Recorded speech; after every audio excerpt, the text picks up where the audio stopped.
Have you ever stopped to think about how one tiny, almost unnoticeable action can end up creating this huge, life-changing ripple effect? Well, that's exactly what Gregory M. Walton dives into in his incredible book, Ordinary Magic: The Science of Small Acts. Okay, let's get into it. A very warm welcome to all of you joining us on this journey. And hey, if you find this interesting, do me a quick favor and hit that like and subscribe button. It really helps. Now, let's jump right into the heart of this fascinating topic. So the book kicks off with this really powerful idea. And it's an idea that kind of turns our whole understanding of how change really happens completely on its head. And it's this: the world changes not only through grand reforms, but through subtle shifts in meaning. I mean, think about that. It totally goes against everything we're taught about needing massive effort or big, sweeping programs to make a difference. So you're probably asking, how on earth do these subtle shifts work their magic? Well, Walton says it's because we're all, at our core, interpretive creatures. We don't just react to what happens to us. We react to the stories we tell ourselves about what happens to us. Let's look at a quick example. A student gets a bad grade. Now, they could see that and think, I'm just not smart enough. That's one interpretation. Or they could see it as feedback, thinking, okay, I need to adjust my study strategy. See, the event is the same, but the meaning we attach to it completely changes the outcome.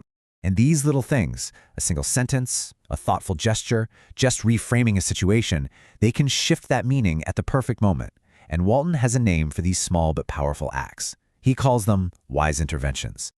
This next quote, man, it just nails the core message of the book. Change is not about force, it's about insight, not about scale, but about precision. It's about finding that exact leverage point. So, if our interpretations are so important, you've got to ask, where do they even come from? Well, that leads us right into our inner narratives, the stories that we live inside of every single day. We all have these self-stories, you know? They act like these invisible filters. If you have a story running in your head that says, I'm not a math person, what do you think happens when you hit a tough problem? You're way more likely to give up. These narratives have a huge impact. And you know, maybe the most powerful story of all is the one about whether or not we belong. Walton's research makes it crystal clear. Belonging is not some nice to have. It's a fundamental human need, right up there with food and safety. When we feel like we don't belong, we just can't thrive. And here is the key.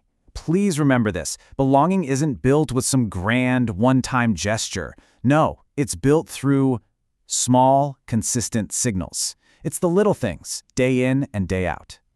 Okay, let's talk about another self-story, one that's super common in our culture.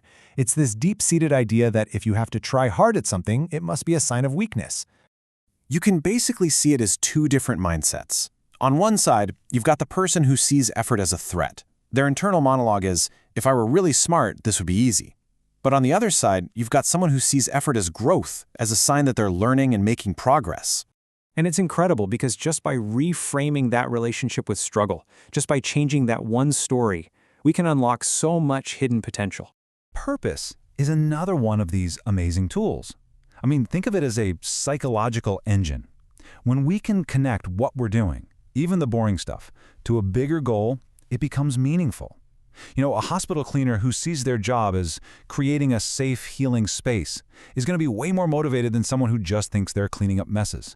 Okay, so we've covered the power of interpretation, these self-stories, purpose, but how do we actually do this? How do we put these ideas into practice? Well, this is where we get into the how-to of it all, the science of wise interventions. Walton gives us a really clear three-step process. First, you have to figure out the specific negative interpretation that's causing the problem.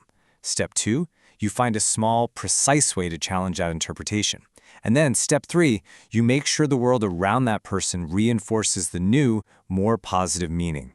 So what's the difference between one of these wise interventions and just, giving someone unsolicited advice? Well, wise interventions are super targeted and precise. And, this is key, they respect the person's autonomy. So instead of telling a struggling student, just study harder, a wise intervention might be sharing a story about a really successful person who also had a tough time in school. You're subtly reframing the struggle without being preachy. Now, we need to have a really important reality check here. These wise interventions, they're not a magic wand. They are incredibly powerful, but they absolutely have their limits. You absolutely have to understand that a wise intervention cannot fix a broken system. You can't just tell someone to feel like they belong if they're in a genuinely toxic environment. It doesn't work. These psychological nudges have to be paired with real, meaningful opportunities and systemic change. So, can we take these ideas and apply them on a bigger scale? Yes, but it's not a simple copy and paste job, not at all. You have to really understand the deep psychological principle at play and then adapt it to the specific context. What works for college freshmen might completely fail with middle schoolers. It's all about adapting. The book wraps up with this really powerful and honestly hopeful vision. Imagine a world where our schools, our workplaces, our communities are all designed with this deep understanding of human psychology. Imagine what that would be like. And that really brings us to the book's final and I think most empowering message. It all comes down to this. We all have the power to create ordinary magic. We can. Through these small, everyday acts of understanding, we can genuinely change our world, one tiny interpretation at a time. I really hope you enjoyed this deep dive into ordinary magic. If you did, please hit that like and subscribe button for more. And I'll leave you with a question in the comments. What's one small act you can do today to create a little bit of ordinary magic in your own world? Thanks for watching.